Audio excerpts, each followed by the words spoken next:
and welcome to another episode of the Project Get to Know podcast. My name is Emmanuel, and this will be a very short episode today, and we'll call this series the audio files. These are just the audio only clips that doing just for these shorter events for this podcast. We may do video some other time, depending on how I'm going to do things gear wise, but you got to use what you got. So I got my phone, I got little lavalier microphones that I'm using for the interviews that are happening today. And this is about United 210 and their press conference that happened last night here at Breakaway Brewing Company here in San Antonio, Texas. And we had some guys and talk about all things United 210. And for the guests who are here, you've seen them on the podcast. So definitely they've taken part in the Texas 8 tournament that happened in the Empire Control Room and Garage that happened last Sunday. I will say this too: I have interviews with some of the Texas 8 participants happening later in the day. We'll see how it goes. I just wanted to get out the United 210 press conference because it's still fresh in my mind to get these interviews out. So we have Rob Love, Casey Blackrose, Epydemius Jr., Waldo, his first time being on a short little conversation and sharing an announcement involving United 210, Spark, and Stardom. So that's a big announcement to be on this short little episode here today, and we'll end and round out our conversation with Kalientita. So I'm not gonna ramble any further. So let's get to it. Let's get to our very first audio files episode. We just got off the United 210 press conference here at Breakaway Brewing. Shout out to them for having it's a big place, first of all. Yeah, they're a great host. This is my first time here. Stash has been here quite a bit, Yeah. doing his brewing and preparing for his big launch.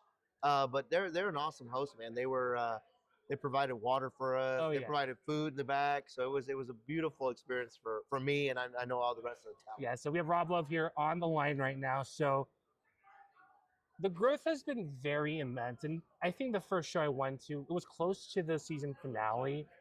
Seeing where the growth of where United was heading, was it something that you anticipate, or was it something that surprised you and where the company's heading in San Antonio? I think it's very surprising. We definitely didn't expect to be where we're at this point, especially for a company as young as it is, because we are still a very young company. Um, so it was surprising, but at the same time, I would say no, because the talent that we have under our umbrella, the staff that we have, the production, the community that we have behind us. I mean, everybody's coming to. It's a team effort. It's not just one person, doing everything. It's everybody coming together, pitching Right. it. So, yes, it was a little bit surprising, but at the same time, when I reflected back, I'm like, we have such a great team that, yeah, we should have exponential growth the way that we are having. What's nice too, we have it on the 25th, and well, let's delve into this on-site match. You don't have to give everything away, but give us a little sneak peek of what's going to happen at on-site. Well, we kind of mentioned it tonight. We said there's going to be chaos. Why am I not surprised? You've got guys like Houston Hendricks, Yeah. Epi, Daniel Ryan, that they're like thrill seekers. These guys will climb to the highest ladder, jump off it, and do this crazy maneuver or aerial move. And these guys, they all have a chip on their shoulder. They all have something to prove. They all want to be in that spotlight. What I love about our roster and our group of guys is that every one of them wants to be the guy. And they're always coming to me, talking to me, saying, I'm going to be your guy. I'm going to be your guy. I have something to prove. I can be the guy that's on the front of your poster. And so everybody in this match, like, they have a huge chip on their shoulder, and they want to show out. They want to show the world that, hey, I am one of the best. And in a ladder match, it's all chaos, but the prize, winning that briefcase, and you can challenge for the United 210 championship anytime. You get that briefcase, it's on site for the United Championship whenever you want. But chaos. Chaos. All right, well, that's Chaos. And it's not even controlled chaos. It's going to be chaos. This will spill over probably all over the yard. yeah. Especially we talked about Stash had his part of how big the reach is for United 2.0. When you saw the statistics and analytics and seeing how many people on a global scale see what United does in the wrestling industry, what was your thoughts on that? It was mind blowing. I mean, we, Waldo, our behind the scenes guy, he would reach out to me and say, "Hey, man, we've got people in India watching the product. We got people in Europe, Australia." And I'm like, "Are you kidding me?" And he goes, "Yeah, the watch We're waiting hours." for them to fly over here. Right? Yeah, they're gonna fly over and come to the yard. But the watch hours and the places that they're watching. I mean, Pakistan's another location, Yeah. and so I'm just like, "Well, this is crazy. Like, we have a whole different audience. I mean, you have the South Side here live and in person, but all over the world, people are watching and they're keeping up with the storylines. Nice. I mean, we're getting feedback about certain wrestlers and certain storylines and things like that. I'm kind of breaking the fourth wall there, talking about storylines. But hey, we're not fooling anybody. This is an entertainment business, and I'm just taken back though by the reach that we have. I mean, the internet is a beautiful thing, and we can reach anybody anywhere in the world. And I think that's what's making our YouTube partnership very special. Right. Is that it's going to allow those people that, yeah, maybe they can't fly, like you were saying, hey, they're going to fly over from Australia. That's the dream, honestly. Maybe that's for those viewers to see the yard and from where they're at. Exactly. Yeah. I mean, who knows? Maybe you never say never, right? But maybe they don't get that, right? Maybe they can't get on a plane and come to the yard, right? But what they can do is they can pay the $5. It's very affordable. Yeah. And they can get now an exclusive show. And they can get other exclusive content, exclusive interviews. So it's going to be something totally separate. So they'll get something special of their own that they can call them, And so I think our partnership with YouTube opens us up to a lot of possibilities. And we discussed from a business standpoint other platforms, and we felt that YouTube was the best for us at this point in time. So I'm gonna ask too, like, Twitch is one thing, and there's many wrestlers who are doing it. What makes YouTube such a very unique platform for you guys at United? I think the reach that it has. We were, obviously we're a business, right? Yeah. And so one of the things we looked at was, I didn't want to outprice people, and so we negotiated down to a $5 membership. I felt that was affordable. I love YouTube's reach. I felt like other platforms would box us in. I feel like YouTube is like it's like Google. It's like McDonald's. It's that brand name. That everybody it's recognizable. That plus, everybody wants that. What is it? They give out plaques now for, it's achievements. Achievements, right?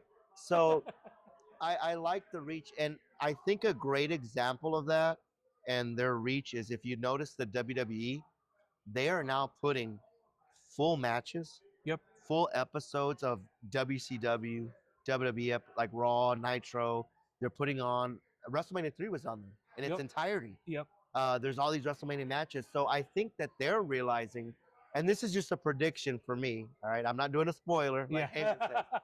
But Don't pull a Heyman on us. I'm not pulling a Heyman.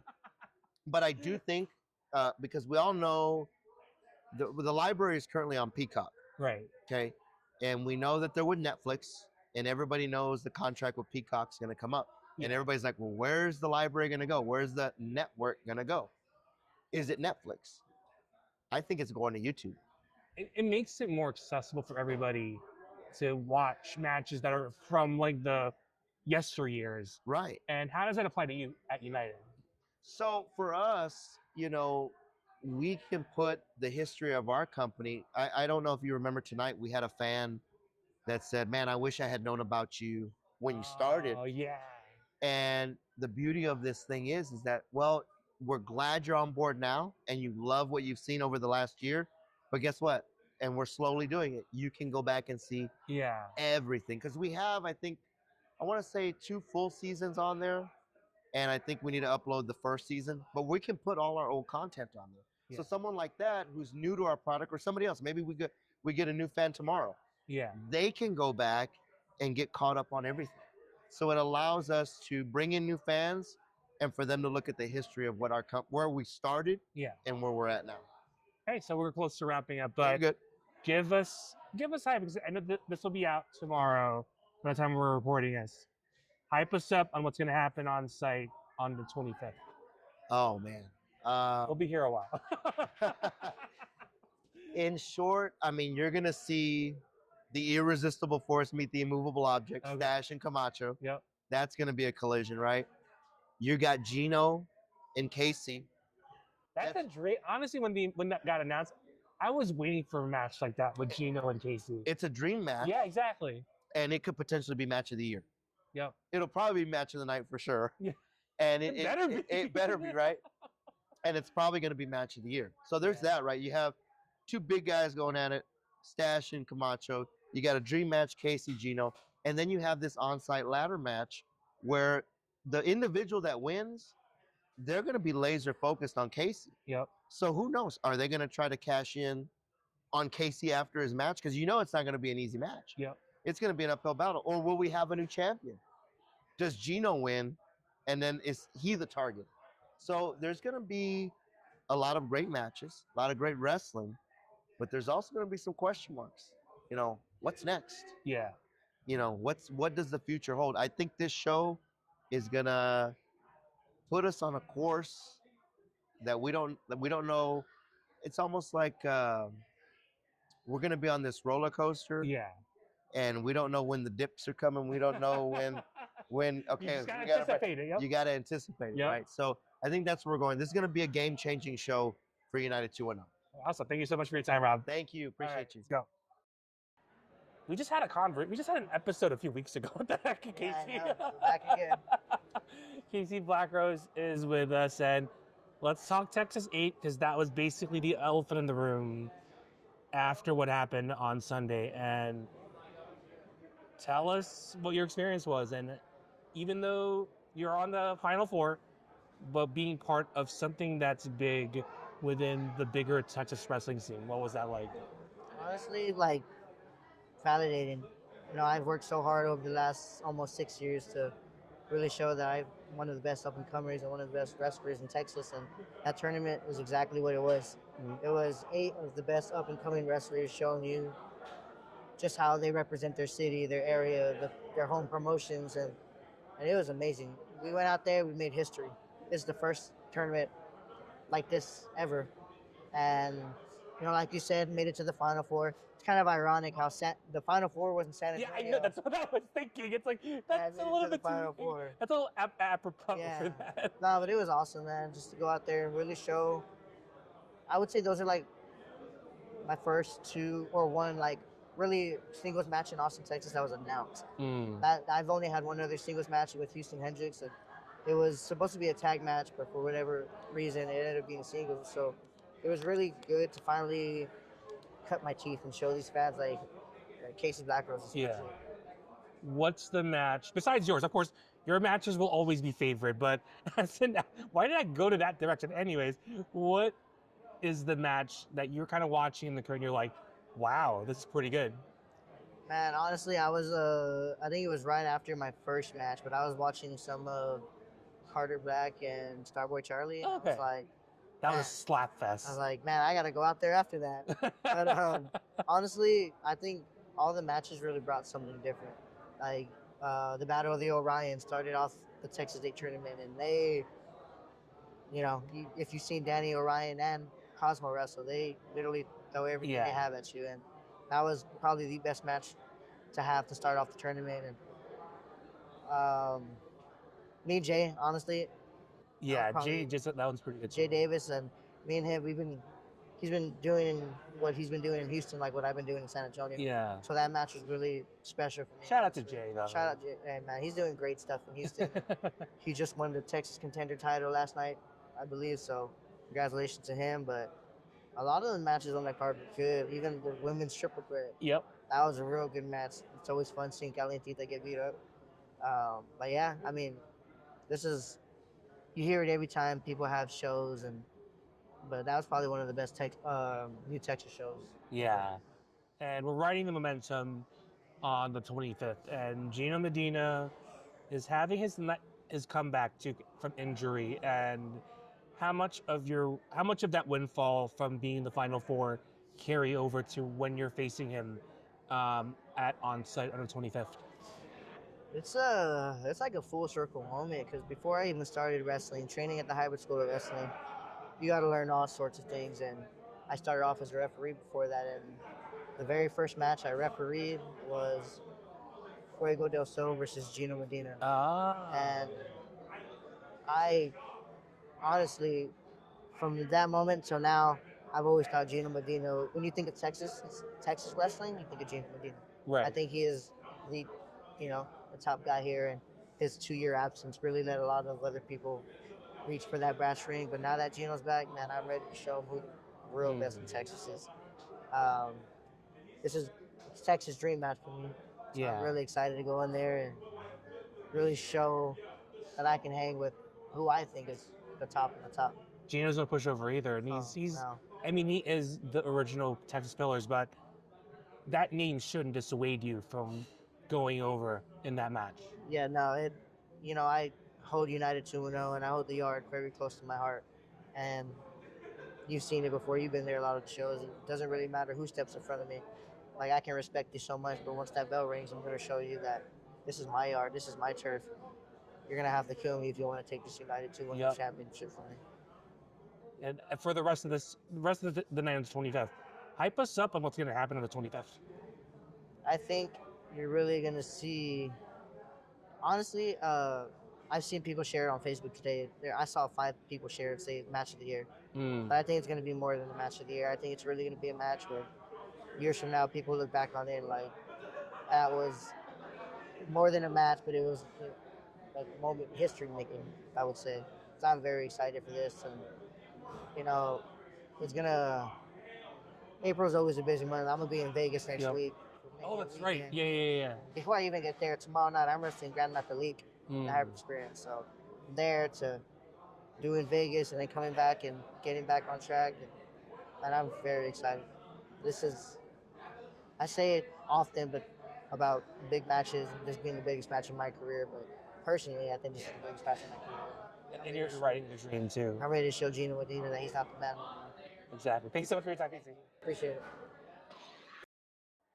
Okay, Epydemius Jr. I'm learning your ring. I'm working on that. So, Yes, sir. Epydemius Jr. is joining us. Yes. I will say this before we even start this conversation. You are top 10 on that list that Stan Callahan had. When you heard your name for that for the very first time, Top 10 on yeah, the list. yeah, on the top 100, that should be in. I did not expect it. I did not expect it, because I don't really push a lot in social media Oh, okay. or a lot, so You like have your promos. I mean, that's, yeah, like now I've been working a lot more promos, which okay. is good. But like back then, I wouldn't run a lot in social media. I would just post videos and stuff. But now, like seeing that the people really want me, like, and they see that I'm like really good, so like now I'm pushing to like now get more communication. And now seeing that I'm number 6 was really good. No, because I think part of the reason why I kind of said it too, because you faced Penta Yes, sir. a long time ago, and I'm like, when the Raw debut happened for him, I was like, dude, I think that's gonna be Epi down the line, and you're already making your way up in the wrestling scene here in Texas, and coming into the Texas 8, what were your thoughts before you even got into the ring when you made the call to say, hey, you're gonna be part of this? What was that like? For the Texas 8, like beforehand they have ran another tournament before, Oh, like Wild Style. I don't know if you remember that tournament.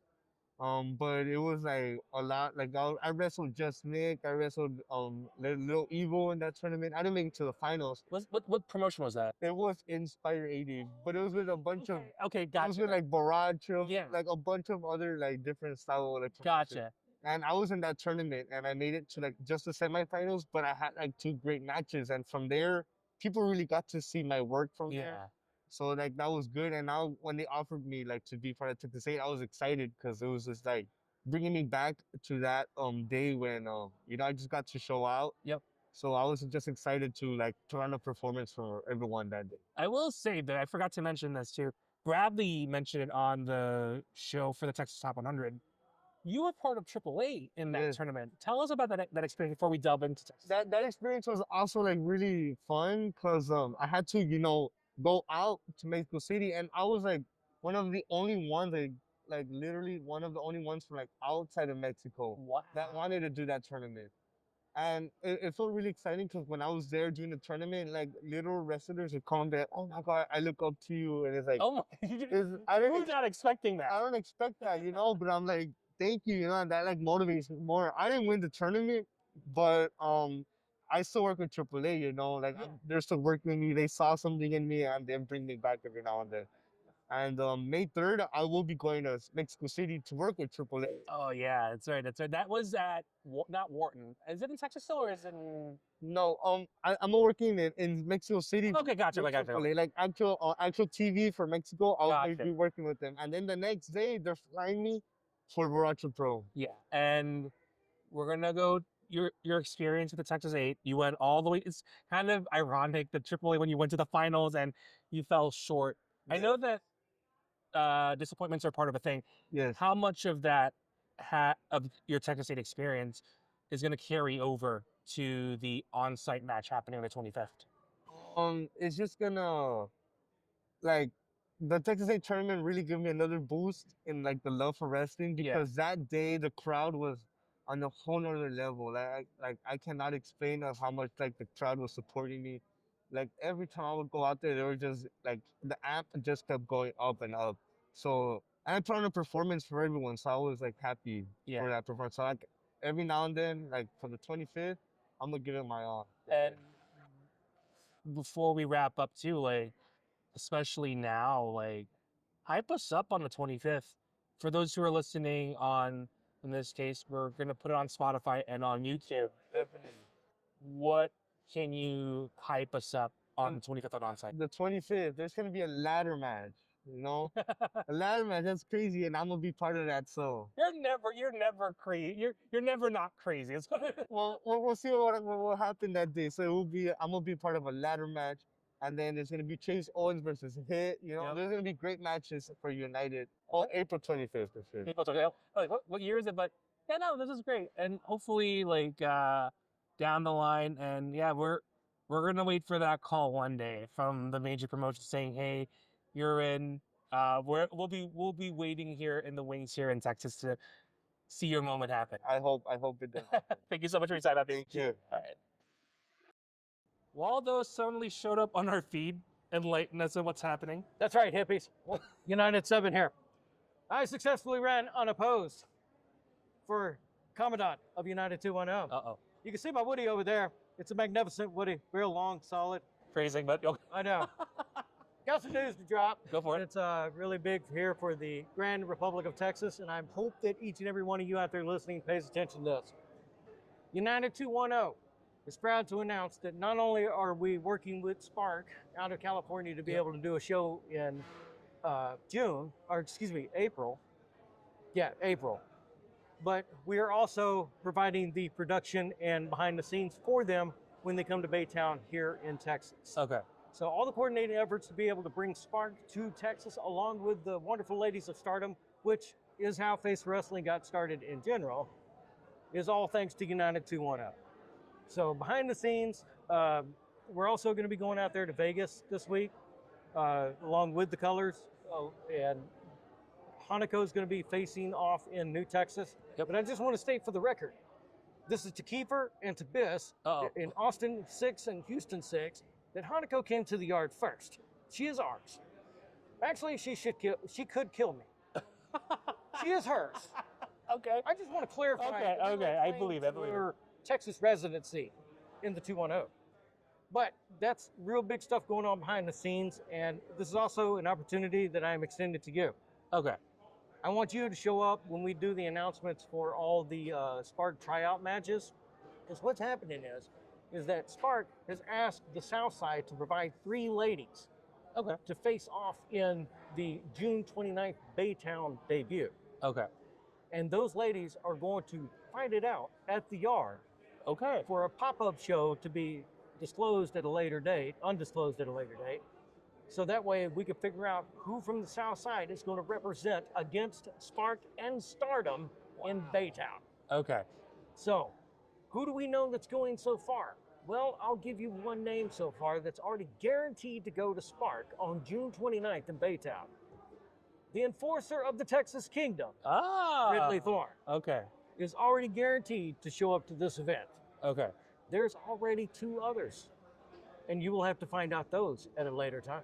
Wow. Okay, this is breaking news. We'll end the feed. This is very breaking news. Once this video drops, when it happens, I'll put this on a separate note for Waldo to promote what he needs to do. It will be subtitled, sadly, because it will be audio. Ah. But you That's have all I got to promote. I don't care about anything else.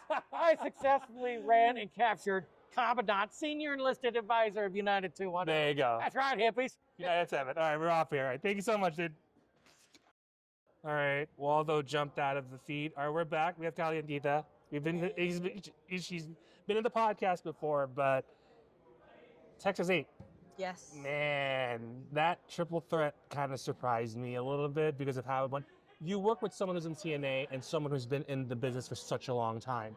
What was it like working with someone who has experience while you're building yourself and having that experience and credibility on your own as a wrestler? Dang, like in all honesty, truly, like I was very nervous. I was so scared coming into the match. Okay. And usually Kalientita, I put up the poker face. I'm like, I'm not scared of nothing. I'm the most confident, the spiciest. But genuinely, in that moment, I was like, wow, I'm literally about to share the ring with TNA talent Maggie Lee and Bert Vixen, who's killing it. Yeah, exactly. It's just a matter of time before she could sign. And here I am, little old me, who's like been in the wrestling business for like a year and a few months. And it's like, how did I get here? Why am I here? But also at the same time being like, no, I do belong here. And they literally called on me for a reason. And I'm so grateful for Maggie and Bert, despite everything. Now, granted, the tag was a little suspicious, but I digress. No, I think me and Maggie we matched a little, and it just kind of flowed. And I really honestly, my first time meeting Maggie in person. I've seen her online and everything. So cool. Okay, that's in good. the That's ring, good. outside the ring, so awesome, so fun to work with. And I'm just so blessed that I was able to share the ring with both of them and really show what I can do, being still so fresh and early on in my career. Yeah. It was a test to see if I could keep up with some of the best, and I think I did a pretty good job. I'm proud of myself. Let's pivot this to tomorrow. Okay. You do have a match in Hybrid Yes, Mania. I do. So how much of that momentum, even though it wasn't in your favor, but to be part of something from Texas 8, how much of that has carried over with your match in Hybrid Mania? And give us a little hype reel on what's going to happen tomorrow. Well, I mean, I'm so freaking excited for tomorrow. Coming out of a triple threat, I'm a little bit ahead of the game. I got some pointers. Experience. I got some ideas, Yeah, and I haven't seen Gia. I haven't shared the ring with Gia since I beat her for the title. Okay. Me and Kia have been going back and forth for the past 9 months. So, and in all honesty, again, when I first started training, the only 2 girls at the time was always Kia and Gia, and those were the 2 girls I would look up to like crazy, and I just wanted to be just like them. And now I'm at a point where I'm like, no, I'm better than the 2 of you. And tomorrow is my chance to finally prove that I passed up my idols, like the people I looked up to. No, I'm better than them at this point. And I'm going to prove that when I get my title back and continue to take it all over Texas as I've been doing. Can Key say the same? Can Gia say the same? No, but I can. And at only a year and a few months, Key's been doing this for 8 years. Props to her. Love her. Gia's been doing this for maybe 3 years. Props to her. She's been killing it on WoW, everything. But I think when it comes to Texas wrestling, when it comes to indie wrestling, I've just been on it. I've been on it, and I've definitely come in for the top spot at Hybrid. You're almost the prodigy, which I am gonna say. Kiefer, you've seen Kiefer Bartek's preview of the Texas 8, and him saying Roxanne Perez, and Roxanne Perez basically said, "You're that wrestler to look out for." When you heard that, and I'm sure you've been listened to so many times about that, but for Kiefer, who has this close connection to Roxanne Perez, for her to say, "You're the wrestler to look out for," what was that like? It's very awesome and nice to know, because I have been busting my ass for so long, and Roxy's one of the few people that knew me from a fan transition wrestler, and she knows everything I've gone through and how hard I worked to turn fan to wrestler. Right. And it's almost like an honor. Like, it's so cool to know that she's telling these Flattery promoters. at that point. No, it's so much flattery. No, but it's so cool because she doesn't have to be doing that, Yeah. you know? And to herself tell Kiefer, who is a top promoter in Texas, like, Yeah. come on, that's also one of the reasons I was really nervous going into the Texas A, because it's like, well, now I got to prove that It's kind of like you have a target on your back too. yeah, it's like I got to prove that this isn't just hype. Yeah. That I am that and then some, you know? And I just love Roxy. She believes in me so much, and I can't wait till the day I make her proud, and then we get to share the ring, you know? So hopefully Kiefer was happy. Thank you for the opportunity, Kiefer Biz. I'll mention him in the notes. Yes, please. That Roxanne is the wrestler to look out for. You got Kalientita on this conversation. Thank you so much for your time. No, thank you. Thank you. Awesome. Thank you.